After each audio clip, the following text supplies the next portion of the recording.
Well, hi guys. Well, welcome to the How Do You Health podcast. It's an awesome morning.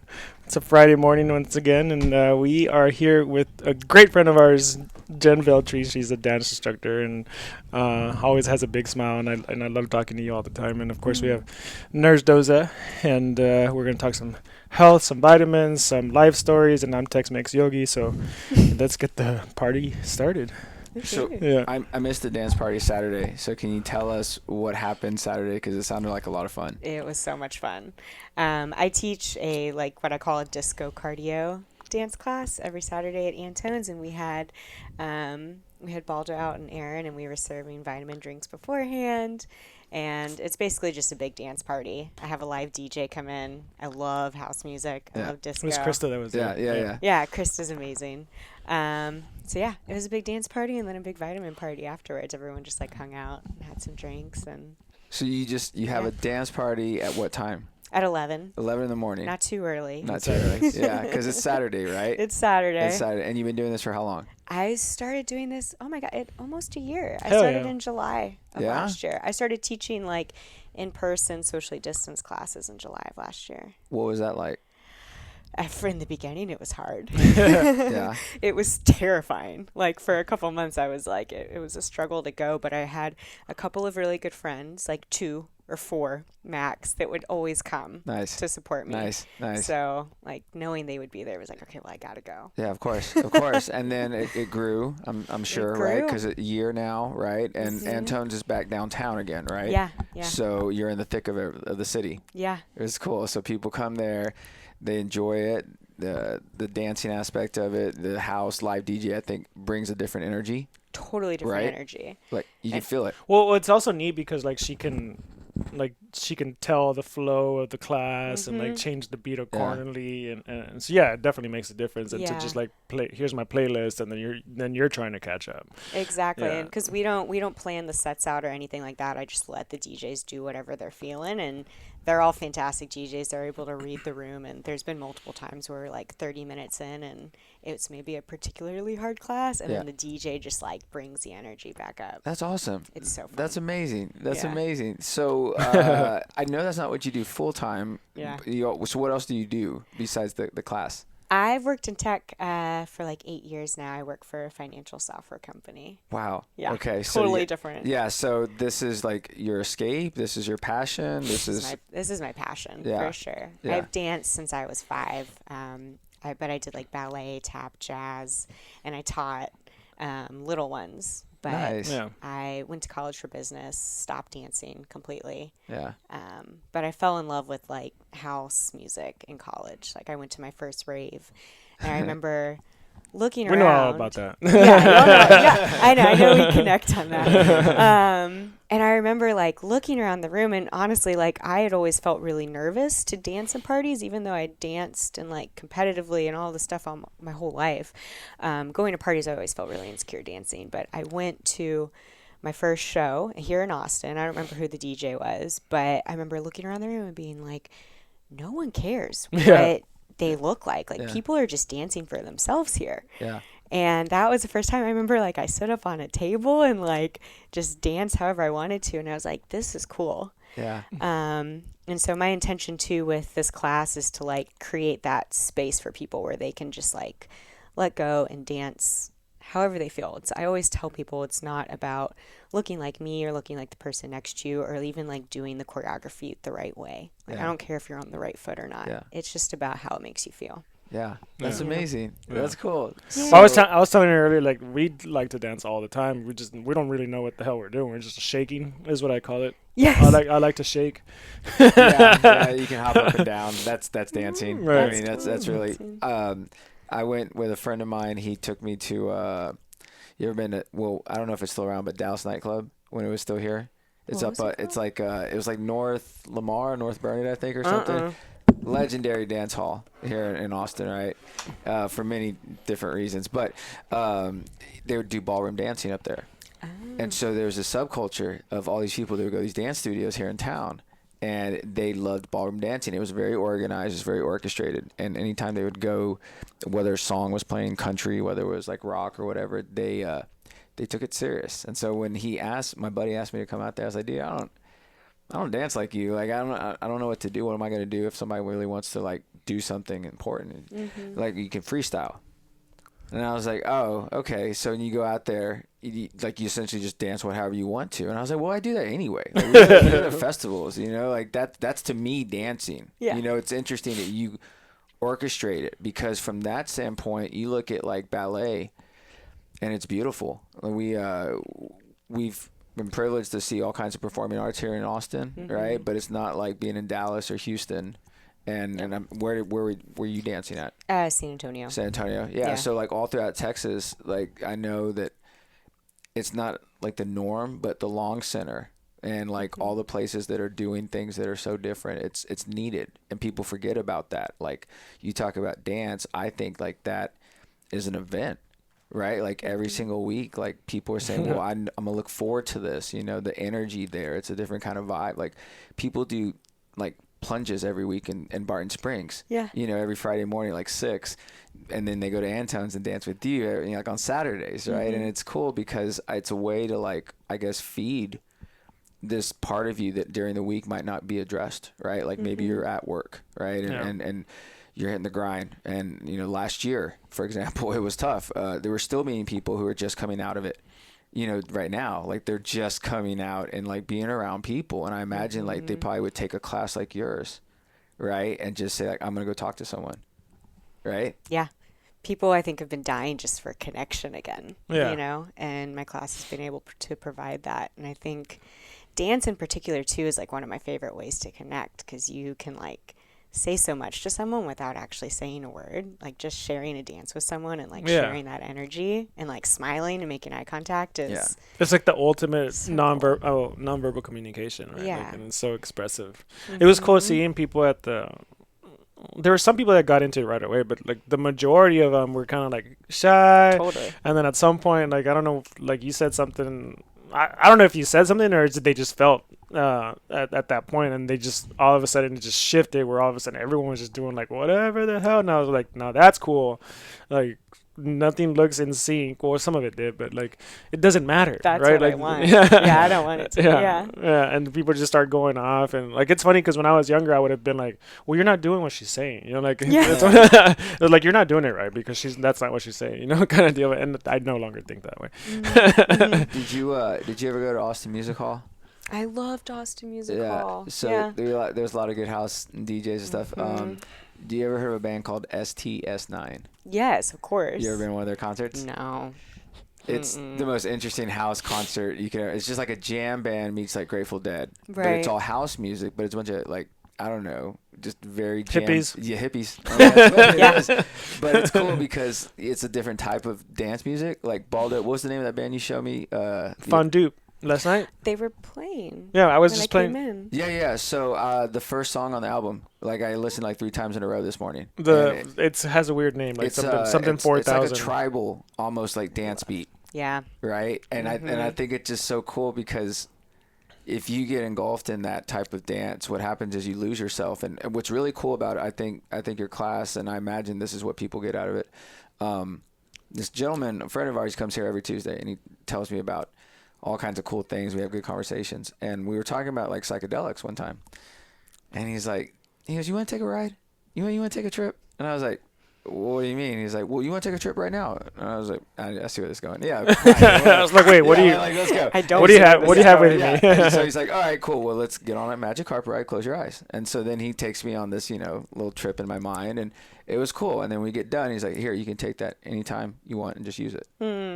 And so to me, And you felt completely different. I felt completely different. It was a mind shift. There was a change, right? And what the cool thing I think with music is, and Baldo can agree, is that it can do that for you. Whenever you're down, it's your chance to listen to whatever you want, and you can get into it. If you dance, I imagine it's your ultimate chance to let yourself go. If you can kill your ego. Yep. At the easiest way possible, you just dance in front of people and just not just give shake it out. right? Shake that ego out. Honestly, and what will happen is this: they might be laughing, but you deep down, if you do not care, you feel incredible. Like you feel amazing, and you don't care after a while. You're just like, wow. You're almost like you should be jealous of like what I'm feeling right now. Like honestly, and you look over at someone in a car, right? That's just jamming out and just singing, which is probably me most of the time. Same. And then you're just like, wow, that's awesome. They're having a good time. Yep. Yeah.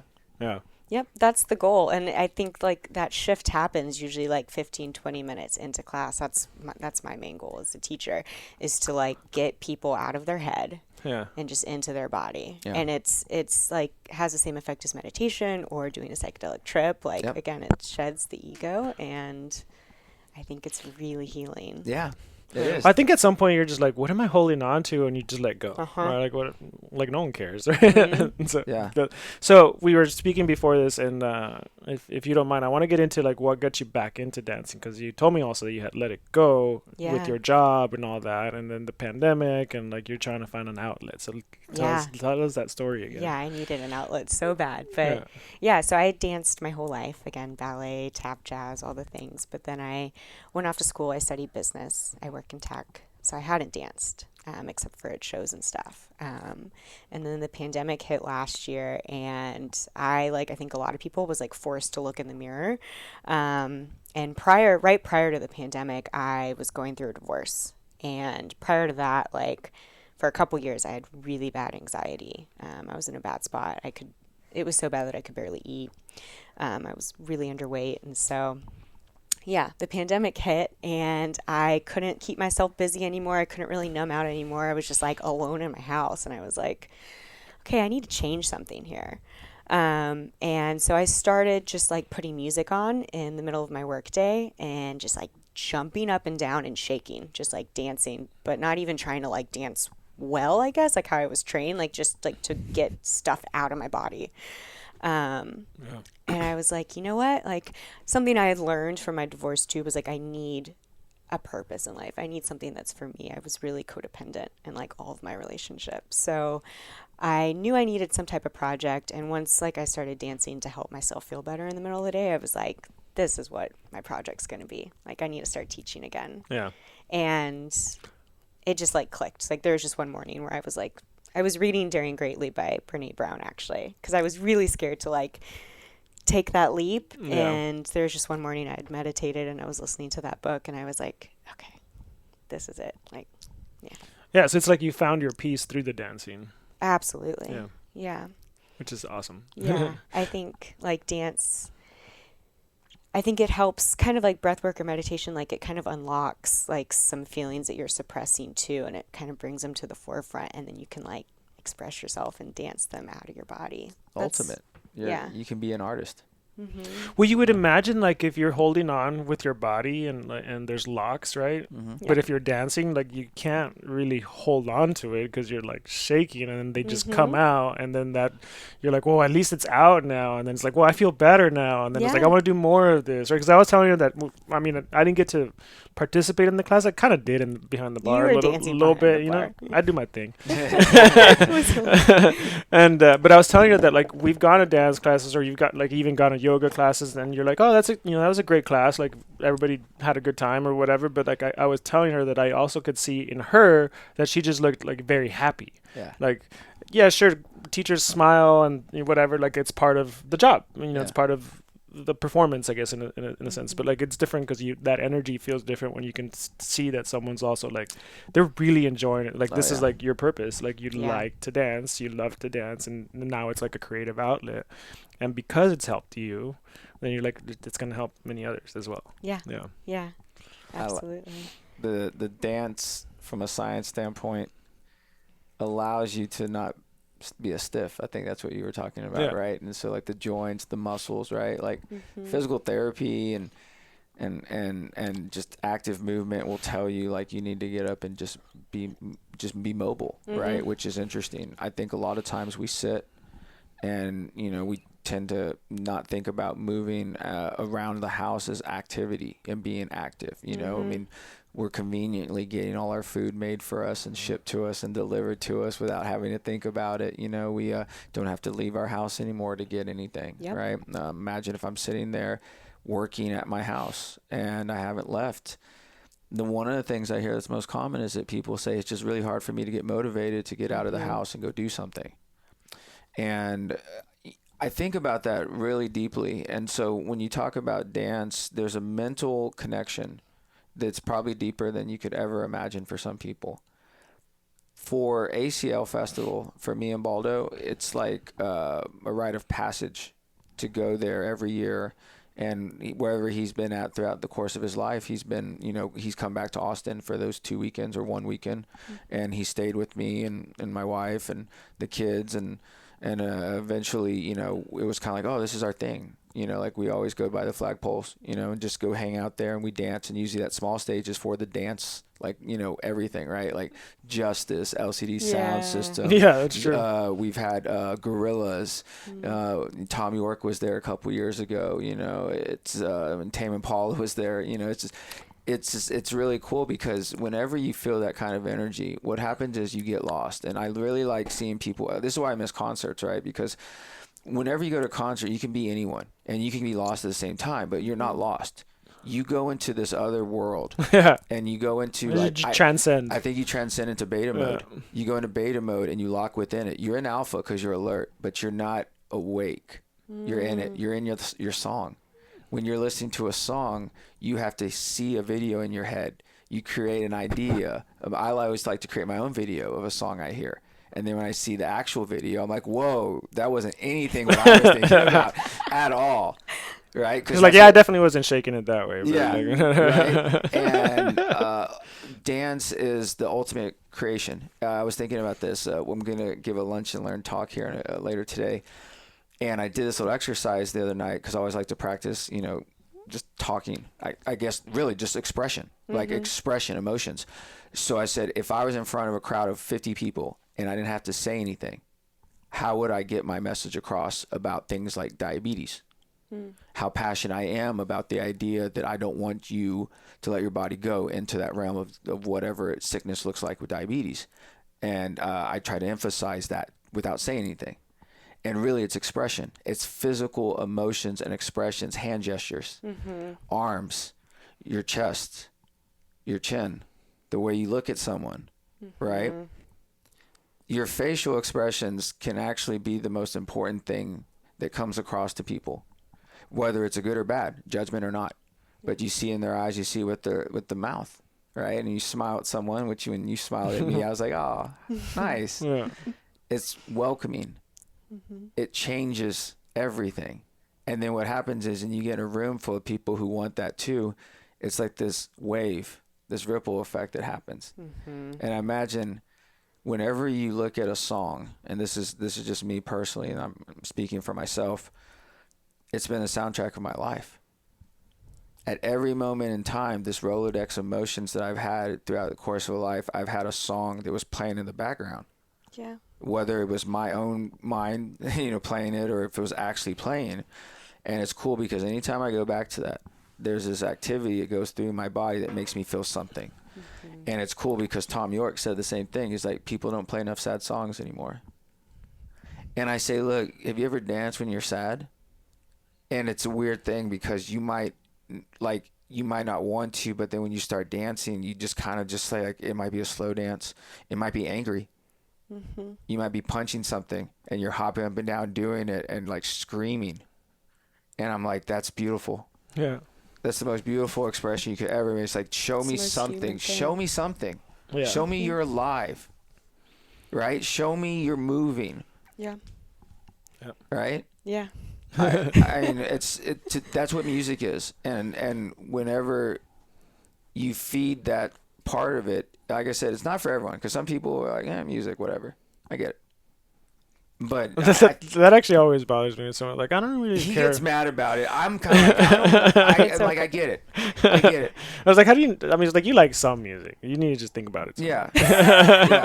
But I can tell you right now, there's so many people I've talked to that said Kid A by Radiohead got them through so many hard times growing up.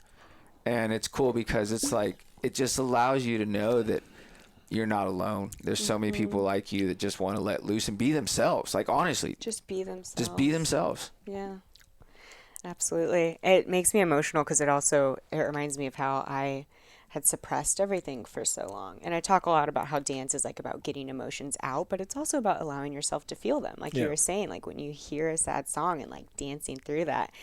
And it reminded me too of like this one moment we had in class where the DJ, especially Zach, he'll play like some, it's house music, but they're like emotional, sad songs, which is awesome. Yeah. To have that moment. And he was playing the song "You've Done Enough" by Gorgon City, which is like a great breakup kind of like self-love song. And there was this girl in class, and she was just like, it makes me want to cry. She was like, her eyes were watery, and she was singing all of the lyrics, and she was like dancing so hard. And we made eye contact, and I was like, I also connect to the song for my own reasons. And it was so cool to have that. And moment. I went on a walk with Katie this morning, and we were talking about that. I've been coaching with someone, and we're talking about like learning how to sit with the emotion, right? And it's interesting because like I've learned to do that, but usually whatever that emotion comes up, then I want to connect it to like a song and do some movement, which is different than like. Well, that practice is different than like whenever I hear a song and it connects me, and then I'm like feeling this thing, and then you try to emotion it. But so it's kind of like flipping it. It's like, okay, what's that emotion? And then out of my own creativity, is like, what song can I listen to now to help me like get it out? And which is awesome. Yeah. You've started playing piano, which you need to play that piano more. I know I need to take it home. Do you play an instrument? I don't play an instrument. Really? I wish I did. Really? But I've danced my whole life. That was like my focus. My brother's really Well, your musical. body's an instrument too, right? What would you play? What would I play? Drums. Definitely drums. Drums? Hell yeah. Yeah. I mean, I DJ a little bit, and I have a rhythm machine. It's my boyfriend's rhythm machine, so I push buttons, and I have a lot of fun with that. Yeah. But your boyfriend's a rapper, right? Yeah. Nice. Yeah. Yes. Yeah, he's in a Black Flag, which is a local Austin group. They're awesome. Nice. But yeah, he's started working for Roland, and so he has a bunch of fun instruments that I play. That's awesome. That's cool. I just be like playing with the Moog the whole time, right? Just doing that. That's cool. That's very cool. I think the vibration that dance also brings is important. We were talking probably yesterday. I don't know. All the conversations bleed into each other. We were talking about vibration yesterday, and the frequency that our bodies can connect with others can be set once you actually connect with the individual. However you connect with the individual is on you. You can connect through eyes, communication, like verbal communication, hugging, handshakes, right? Just maybe even a nod, right? Just acknowledgement that there's someone else existing, right? And when you connect with them, if you sympathize and you see, like, imagine your mindset is just like, I just want to see what they're thinking.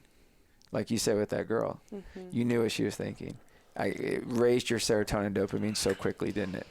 That's so true. Yeah. Right? Absolutely. And so, all-time high. right. Yeah. So imagine this: you see someone dancing, it makes your serotonin, dopamine go up, right? You see someone smiling, you see someone hugging. You imagine you see someone taking a photo. You see someone taking a photo of someone else. You smile.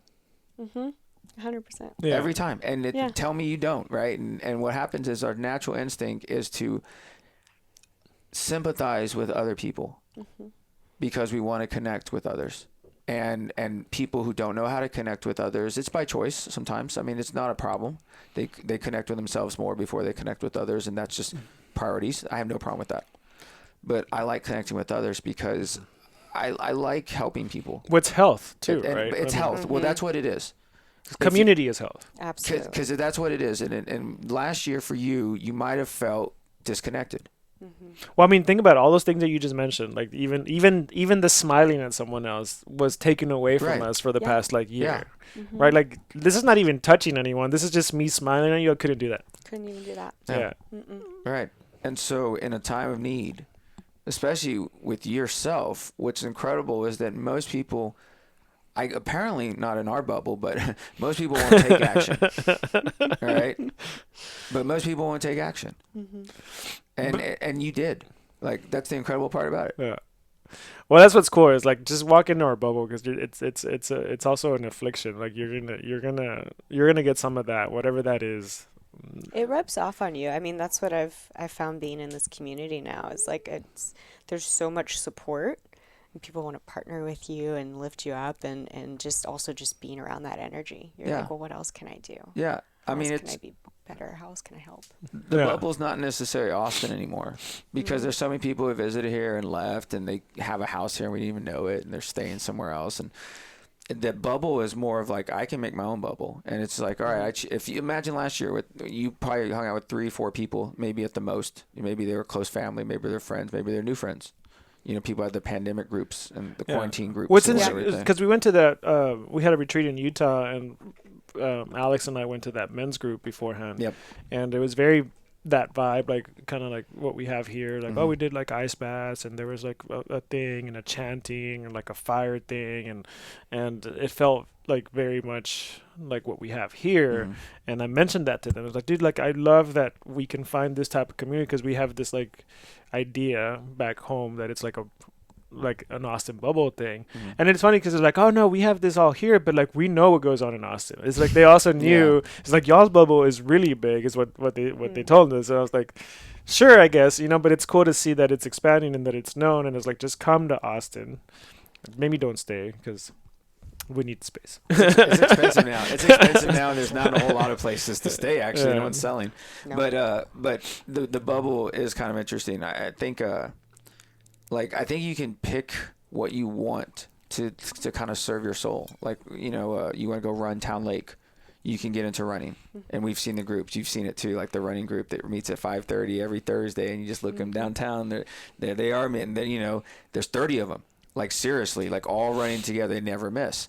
Then you have the kayakers and the paddle boarders that you can get lost in. Then Baldo and Justin, our friend Justin, they rappel and they climb, you know, the Greenbelt. Yeah. Which is incredible. Yeah, and that's pretty fun. Yeah. Yeah. Try. And so what was cool about the past year is people got outside, I think, if the ones who took action, they got outside and they said, we're going to do something.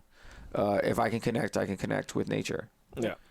And for dance, well, you mentioned something about like getting out of your comfort zone, and I think that's also like a connection you can find with other people. The idea is like, I like to get out of my comfort zone. Like, what do you do to get out of your comfort zone? Yep. And that challenge, right? Because for me, it's always been like, anytime I find myself saying like, oh, I could never do that, then that's exactly why I do it. Exactly. Right? Yeah. Because it's like, well, then that means I have to do that. That's when you're growing. And I was like, for the last month or so, like I went on a nice vacation, which I needed to do, but I was like, I hadn't felt really uncomfortable in a while, so I need to do something that kind of scares me. You tell yourself that now? Yeah. So I was like, I'll do the podcast. Yeah. Wait, how many have you done before? This is my first podcast. Oh, really? Yeah. That's awesome. Yeah. We have several of that with people. It's funny because we've done several. A lot.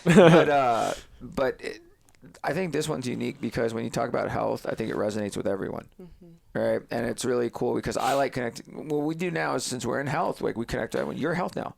That's the thing. I mean, that's what we love about this title, right? How do you health? And it's like, well, I dance for health, right? And like, you know, we do science for health, and we like do yoga for health, and we fucking talk about our freaking brain thoughts for for health, you know. So this past year, in January, he's always gone for my birthday. I mean, it was in January. He's always like somewhere else in the country or in the world. And this past year, there was a concert in Austin. It was in Hdyh. It was Deadmau5. When did that happen? Exactly. January. Exactly. So what happened was, my birthday is January 5th, and so where were you this year? South Africa. South Africa. Okay. So I was looking that week of like right after New Year's. I'm just like, I wonder if like there's just anything going on for my, because remember there's free. I don't know if you remember Free Week. I remember Free Week. Okay. Of course. All right. So that used to be awesome for people listening. Free Week was like free music a whole week off of Red River District, where real music still lived. And that I wonder if that'll be back next year. And hopefully. Well, it depends if there's clubs over there. But anyway, so I was looking. I wanted to go see something. I see Deadmau5. Something comes up that says, I'm doing a show in the amphitheater in Hdyh, Texas. And they had like pods that you could buy. And so you had to buy like either like 4 or 5 or up to 8, I think, tickets at a time, or 6 or something like that. And then there's general admission, but like they were all pods. But it was outdoors. It was the most interesting thing. We bought them up, and I never forget standing in line. The most interesting anticipation of mixed with anxiety that you could feel in the air. Because half the people there were like ready to get down, and the other half were getting ready to get down, but they were unsure about like what should we even be here? Are we going to get sick? Are we going to get in trouble? It was really interesting. All right, so I'll tell you this. This was what was really cool. So I don't care, right? I buy a ton of water, and I dump it at our pod. We got our crew here. Even if some of our friends showed up too later on. So we had like 8 people deep in this. It was actually kind of nice because it was just like us dancing all together, which was kind of cool. But we were closer to the stage, which was nice. Well, at one point, about 3/4 of the way in, you just see all these people just starting to rush towards behind the sound booth. And they all went into this almost like this. You know how like people will like teams will celebrate a victory, they'll dogpile each other. Yeah. It was like that, and they all ran to each other and just started dancing with each other. I couldn't tell if everyone was like parallel playing, like they weren't necessarily touching each other, but we all almost mossed together for like literally a minute or two.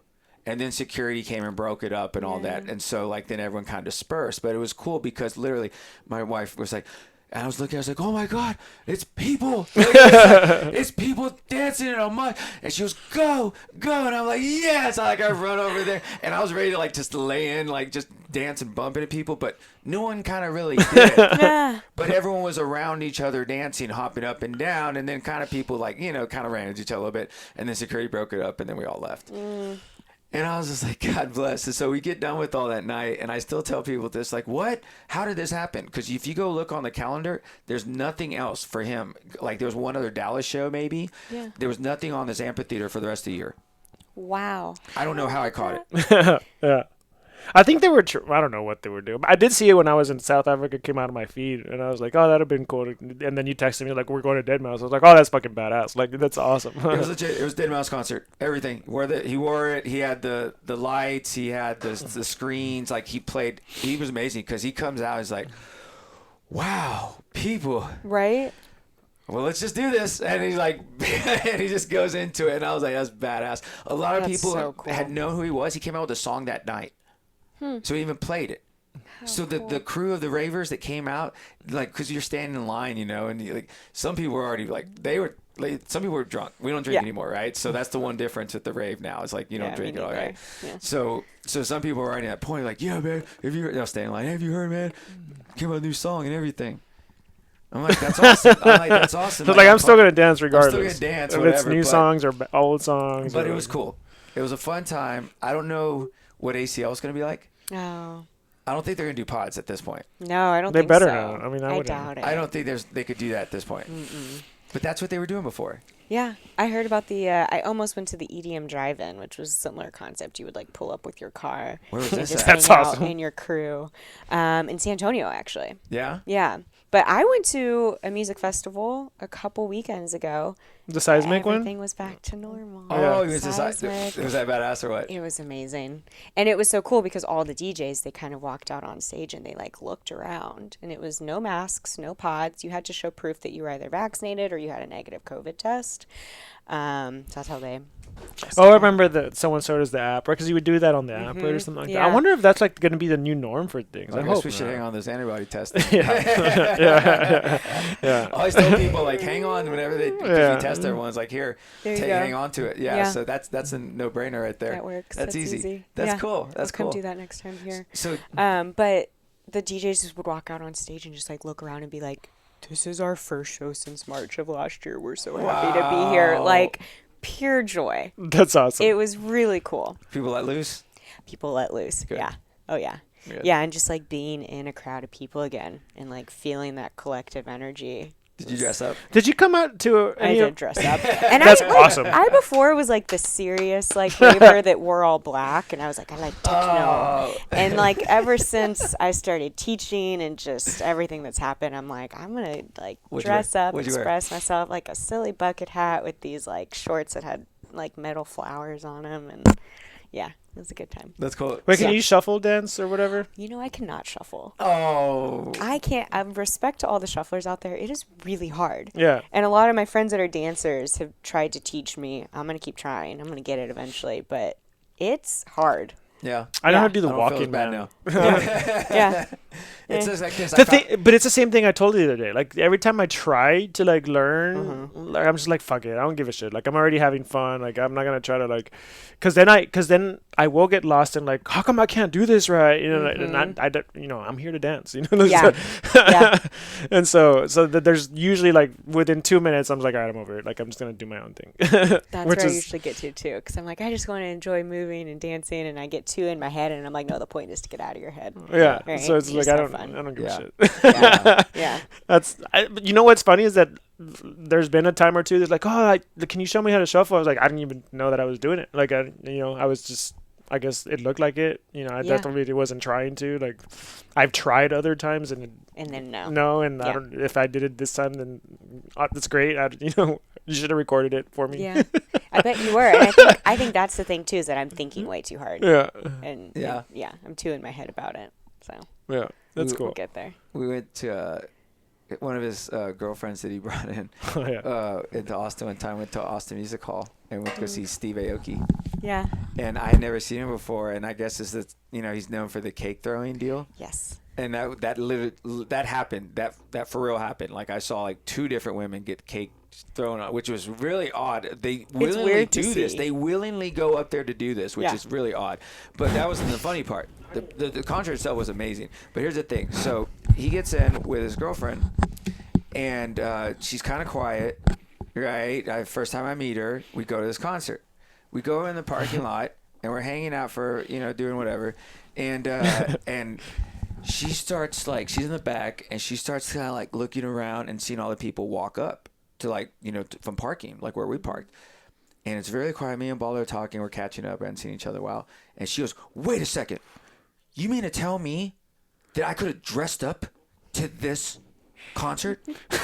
And I was like, she hasn't said anything to me at all. That's all she said. And I said, excuse me? And she goes, look. And these girls in tutus. And she goes, I have the cutest tutu in my luggage suitcase at the house. Can we go back? Oh my God. I was like, yeah. Like, we're not going. You're funny. I'm like laughing.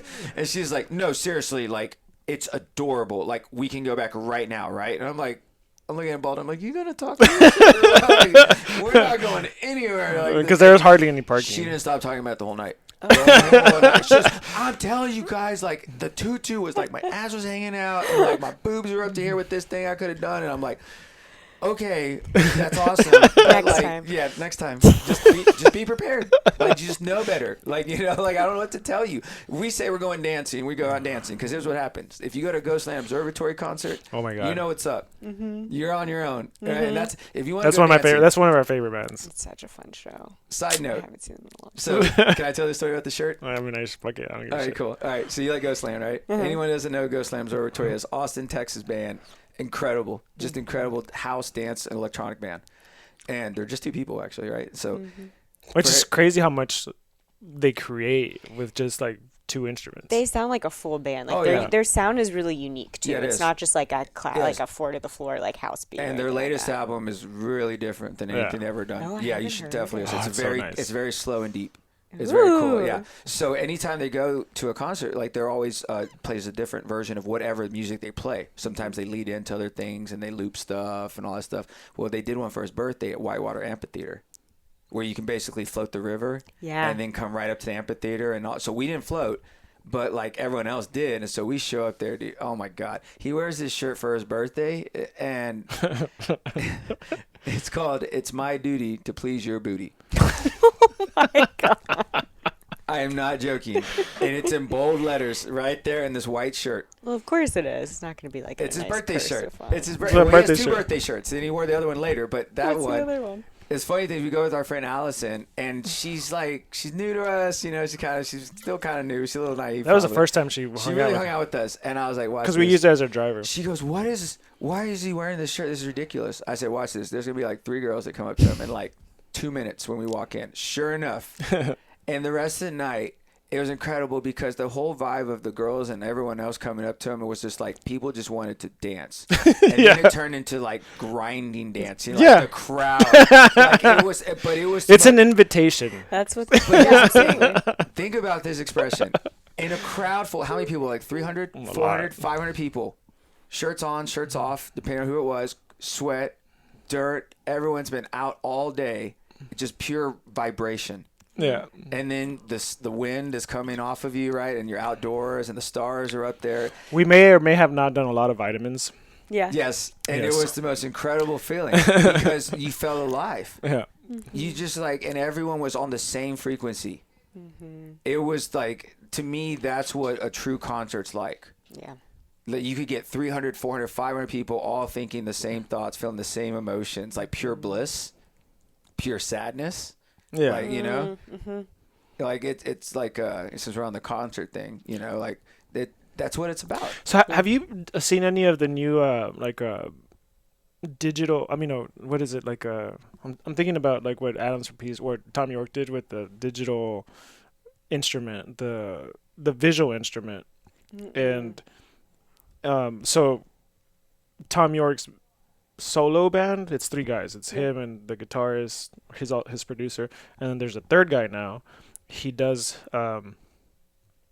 just visuals, but he's playing them Like As live visuals. as opposed to like Did he do that at ACL Yes. one year? I Yes, did you see that. saw I there saw was that. 3 of them on stage. Really He was in cool. the back, It and was Balder really and I cool. were like, "Wait a second."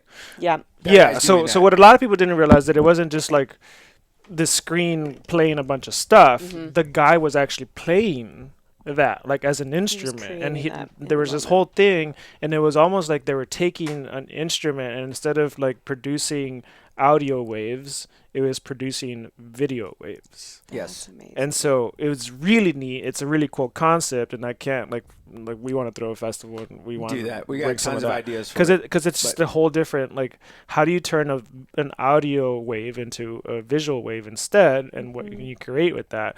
And because of that, because it was being played as part of the band, it was one of the smaller stages, but if you remember, if you were there, like, you got, like You were in it. like, you were sunken in, like, no matter yeah. how far back you are, because it wasn't just like a video It was eye playing. level. It was eye level. It was the entire Yeah. screen. And it wasn't just like a behind the video band. playing. It was like, no, it's like you're part of that whole experience now, which is a whole different concept, which Oh, I think is I can't wait to see. Well, what I else- remember it was like the middle of the day too. And I Yeah. got completely lost. and in you're like, how it. does that happen when it's Yeah. not completely dark? Mhm.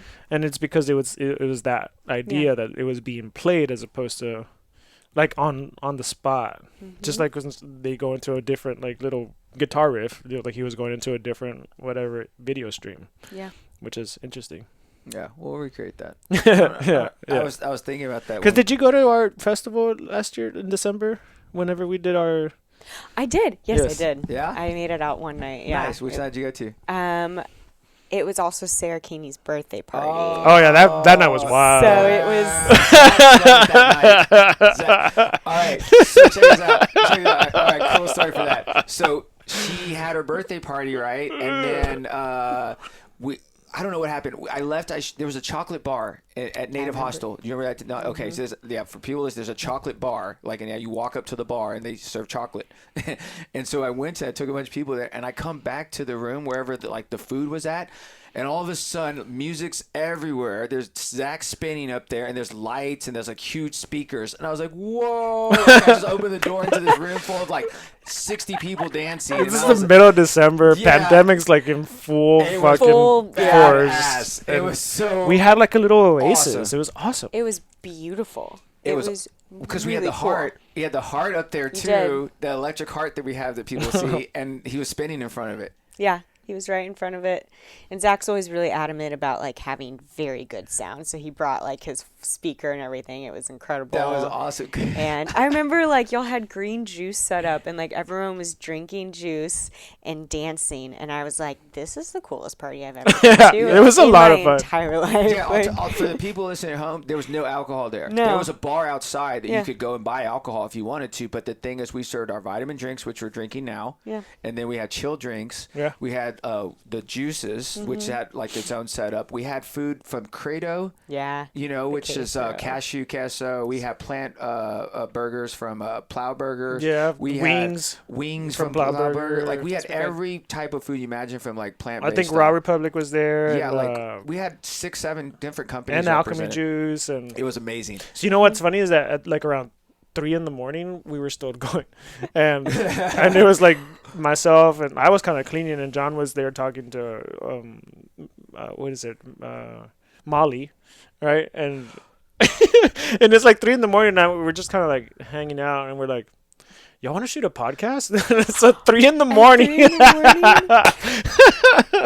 So sure enough, it was like an awesome podcast. It went on for like an hour, and he's very outspoken. Not that night. He was just like, there was times that he was like, well, like he was like, well, like, and he would just like trail off, and it was like, oh, okay, so let me just. Do you remember those rooms that were there? Do you remember those rooms? They were like little dungeon rooms that you would go in. We shot the podcast in there, so like there's no lighting. So 3 a.m, Molly's talking, and I'm sitting there like looking at her, and like there's like 3 heads coming at her at one point, and like all these like rays are coming out of her head. I'm just, Ball, I was like, what was I talking about again? And Ball was like, well, yeah, what were you talking about? I was like, dude, thanks for saving me on that. All that stuff. I was like, honestly, we went from 7 p.m. because what was it? What time did Sarah's party start at?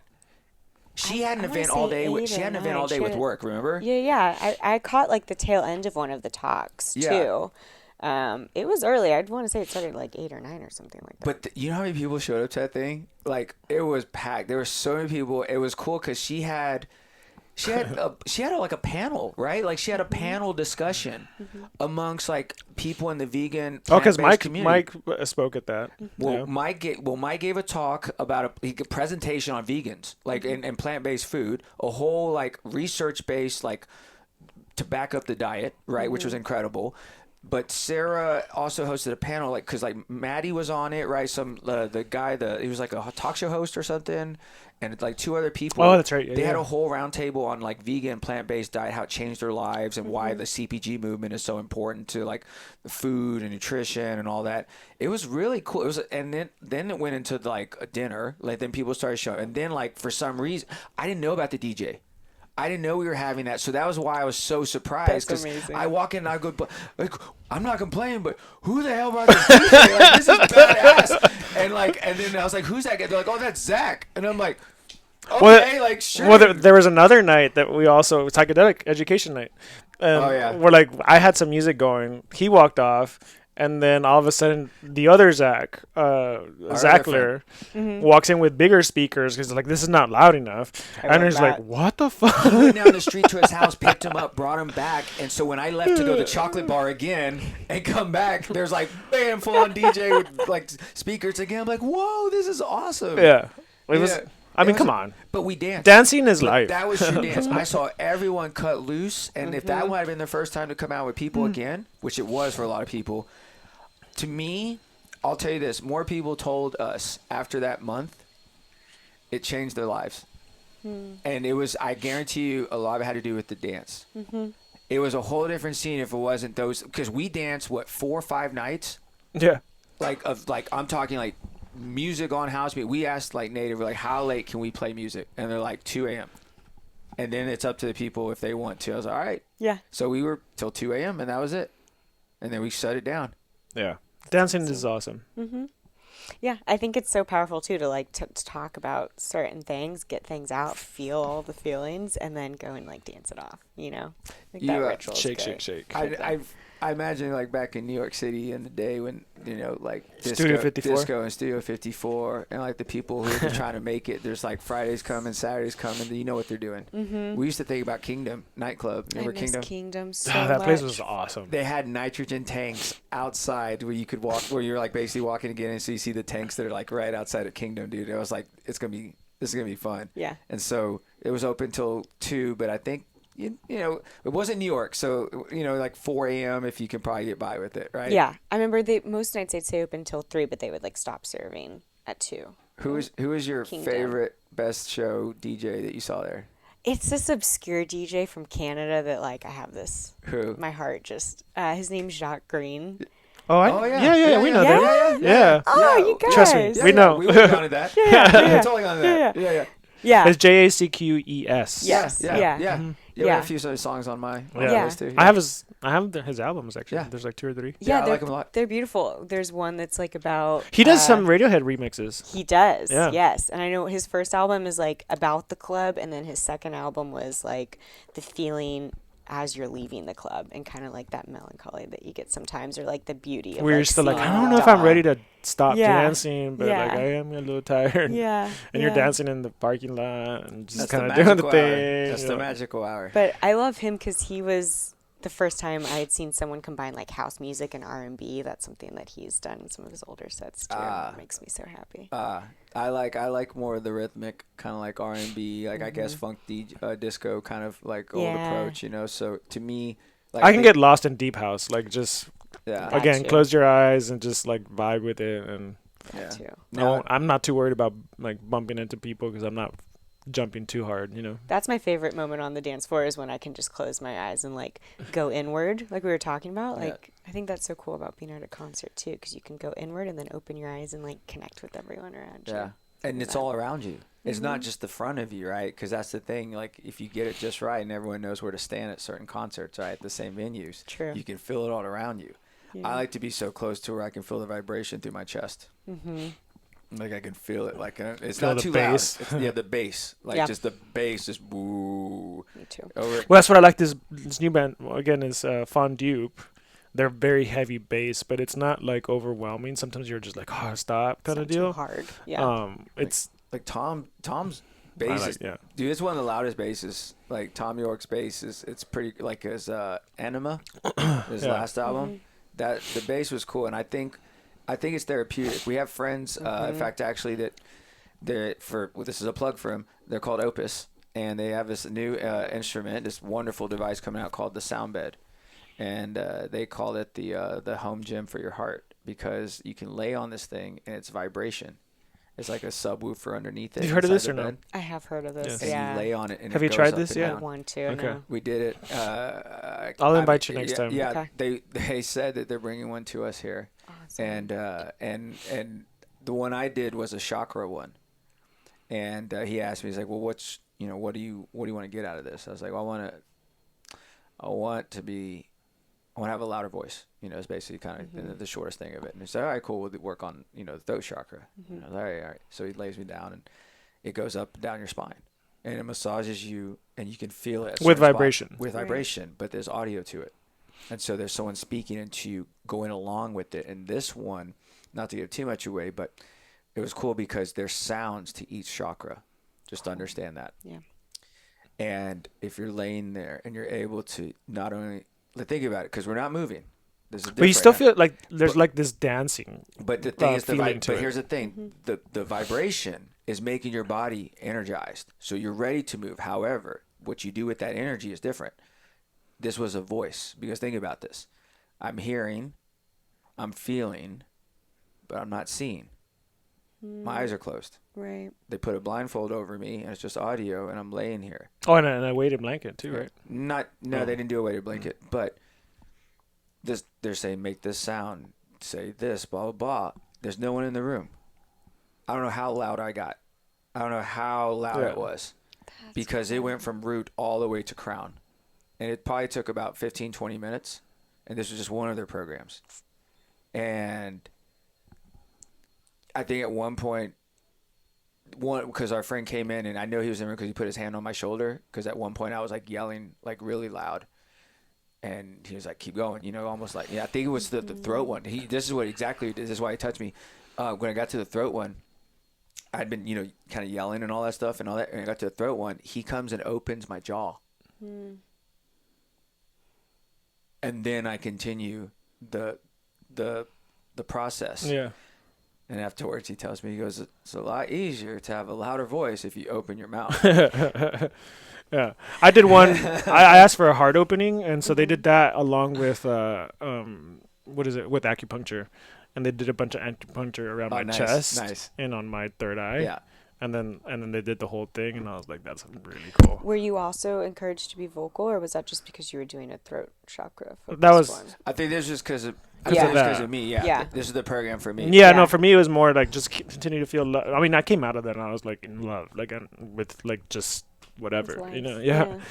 So that was Yourself. really neat. So you grew up in Cool. San Antonio? Mm-hmm. So Wait, you what like part? What part? I went to Churchill, so like northeast side. nice. We went. Churchill High School? We met at St. Mary's. That's right. Yeah. Yeah. So So then I was gonna ask you. I mean, you have to have you have to have loved Latin music, right? I do. I absolutely do. I know Yeah. you're a big Selena fan. Yeah, of course. I started watching some of the series. the one on Netflix. I wasn't. There's a Selena. There's a series on Netflix Did not know. because you know the movie, obviously. Yeah, obviously. Okay, I've where seen that many times. it's weird. It's like the movie, but they make it in a series and they just draw it out longer. How I mean, is because it? it's not like they can change the story, right? Well, It's a right, you series. know what's crazy about it? Like that's. If you grew up listening to Selena, man, you were in the know, and that was very different. I used to be able to hear the Tejano music coming in from like San Antonio some nights in Austin.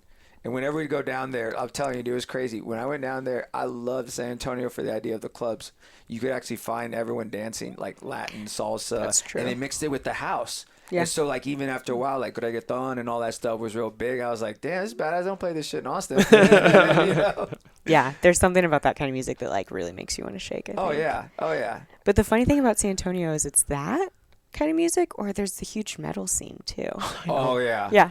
What's that? A Oh, white yeah. Rabbit? White Rabbit. Yeah, Yes. White Rabbit. It Yeah. was crazy. So we had friends that liked 99.5 Kiss and all that, and they were like, this is rock. Because we were talking about Radiohead, and like, that's not rock music. Don't call it rock music. This like Godsmack and like, what is it, Puddle of Mud? Yeah. Like, yeah, like whatever. Perfect Circle. Yeah, well, I like Perfect Circle. and I like Slipknot. Tool. That's where we got in the middle. It's like, I like Tool. I like Perfect Circle. But it was crazy. San Antonio is blue collar. They like their cold Bud Light, their hard rock music, And the San Antonio Spurs. And the Spurs. I was gonna say the Spurs. Because the crazy Go thing Spurs, is, go. there's literally a Mexican restaurant in every corner Yes. of San Antonio, and there's long streets. So there's two bookends, right? There's at least 3 Mexican restaurants. So like, what kind of Mexican food are you? Yeah, what kind do you want? But look at, okay, so what was your favorite restaurant in San Antonio? Las Palapas, hands down. Damn. It's a chain. Damn. But like, I love it. Straight up. they had the Charger special, so that was the high school I went to, and you could get 2 breakfast tacos and like a very large Like soda or tea. sweet tea for like $3. It's great. Dr. Pepper? It's great. What I would was your get drink? Coke? I mean, I was not the healthiest in high school. I would get like a Monster Energy at the gas station, and then I would go get my breakfast. That's hilarious. I mean, it's Yeah. fine. Like, so you still go there now whenever you go back? Yeah, absolutely. Of course. there's this memory, right? Like, it's funny because it doesn't taste the same anymore, right? But it's like, I have to do it. That's true. It doesn't taste the same anymore. I'm like, this is not as good as I remember, but I still do it. I know. Well, you know, Oh, you shit. know, I just dipped Chachos? Uh-uh. Chachos? Chachos? I Mm-mm. just dipped my tie in the Oh, the is coffee. Is that y'all's favorite Mexican in It was. San Antonio? I eat it now. Chacho's Mexican restaurant is like, if anyone knows Taco Cabana is, it's like a little more Mexican version of Taco Cabana. So not. It's But more- these have King Kong nachos. but these and they are were King like, Kong nachos, and they're like ridiculously like a Like- heart attack on a plate. Yeah. And it would feed like 4 or 5 people, and it, oh, God. And that's the case. I can't eat it anymore. Like, I just, no way. Like, I tried to eat it like 6-7 years ago, and I about like lost it. There's just no way I could do it. So nowadays, when I say I think fondly of San Antonio, it's like, well, yeah, I remember all the Mexican food. You get real true Mexican food there. I can't do it anymore because it's just too greasy. Like, Yeah. it's just too greasy, and it's weird. Like, nutrition is not necessarily looked upon the same way as it is in Austin. So, you know, I can't help it. But every once in a while, I mean, you can always do, like, we found barbacoa here Yeah. and carnitas. And even now, like, I still can't eat most of that stuff. It's kind of ridiculous. So I make migas, It's a special occasion. thing, I think. healthy migas. Healthy migas? I mean, I still make migas, but with like siete chips. There you go. Yeah, I love siesta So it's chips. It helps. Yeah, for sure. I helps have a like little my bit. healthy version of breakfast tacos and all that, but They're not quite the same. they're not the same. But Yeah. if you get a really good salsa, I feel like then it's okay. Wait, you're not vegan, right? Mm-mm. Okay, go. No, I didn't but think so.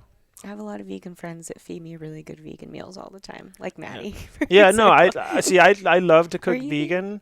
I was at one point. I'm not anymore for the reasons that we look at a lot of blood work, and it's definitely not the best diet for me. For most people, actually.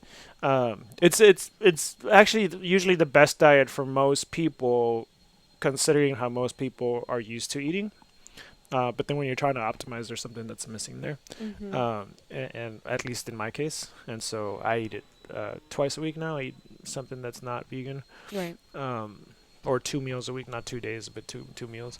And so yeah, and it's exact. But I've also experimented with like I'm gonna go back to meat, and like oh no, maybe just one time a day, or 2 times a week, and that I finally found my balance. It's so important though to continue to search for that, like where you feel the best. Yeah. And I think that a lot of times people get stuck in like, how come this isn't working? It doesn't work. Or like, oh, this is working. This is exactly how it has to be. And especially with women, when y'all's hormones like fucking like are always shifting because of the moon or because of the weather and the humidity. Like there's just, it's so hard to predict. And that's not necessarily, I always see it like, well, you guys are more evolved than us. I mean, but it's true. I really do think that. And so, and it's really interesting because like everything that's happening like even these days, it's like the women's hormones are like the ones that are we least worry about and know about too. Yeah. Well, even like I was thinking, this is completely off subject right now, but I was thinking even with like birth control and stuff like that, you would think if our hormones are like pretty much like the same every day, that you would find solutions to those type of problems easier for something that you can predict, right? More so than like something you can't predict. Yet they always find things for women and not for men, and it's like I don't as a man, it's like that sucks, because I want my own solutions as opposed to like hoping that someone else is taking care of themselves. But as a woman, I would think that that's kind of unfair, right? Because it's like, why we have to do everything, right? Totally. This is kind of a weird thing, and let's see if you have a comment about it. We've been hearing recently that we've had women that are not getting the jab that are losing their periods. The jab, what's the jab? Like the vaccine. Oh. From people that have not gotten or women that have not gotten the vaccine, but men in their lives have, and it's affecting like their periods and like their fertilities. So we're looking into that type of research, which is like, why is that? But who knows? So you're saying women that have gotten vaccinated have not gotten vaccinated, but someone like a man in their. So for example, there was a mom, 2 female daughters, 14 and 15, but they all 3 get periods. Her dad, grandpa, got vaccinated, but now all of a sudden, all 3 of them haven't been getting periods. That's interesting. It's really interesting. Yeah. And it's like nothing has changed other than my grandpa. And this is only because they were like, so they brought it up. They were like, have you heard anything about like how it's transferring over, like even if you're not getting vaccinated? And that happened like a couple weeks back. And then like since then, that's one example. There's been like 5 to 6 other examples of multiple people within a family who have not gotten vaccinated. The females haven't, yet their periods are being disrupted in a sense, either more or less, and or not at all. And so they're trying to correlate, does that have something to do with the fact that the male presence in their lives did get vaccinated? Yeah. So, and it's just like being around. Yeah. How interesting. So who knows? Yeah, I want to learn more about I want to learn more about that too. Yeah, Trust us. sure. We're doing the research, and this is, if you're listening to this, I'm not saying that this is what it is, but like we're looking into it. Yeah. So, so let's see what else. Where can people find you? Do you have any last comments? Anything you want to promote to people? Well, thank you for having me on. Of course. The podcast. I teach. Should I look over here? Yeah, this one. I teach on Saturday mornings at Antone's at 11 a.m. Every Saturday, and we'll be doing a class again with MSW Lounge. I think the second weekend of July. I think so. Let me look at that again. The 16th or something like that. Yeah, maybe? something like that. No, the 17th maybe. The 15th is a Thursday. That's my birthday. Yeah.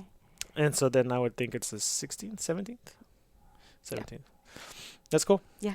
And we will dance together. And I'm going to try to get someone else to work the bar so that way I can actually participate in the dancing. Yeah. Because or else we were talking about this. I just get super sweaty and I don't want to be dripping on people's.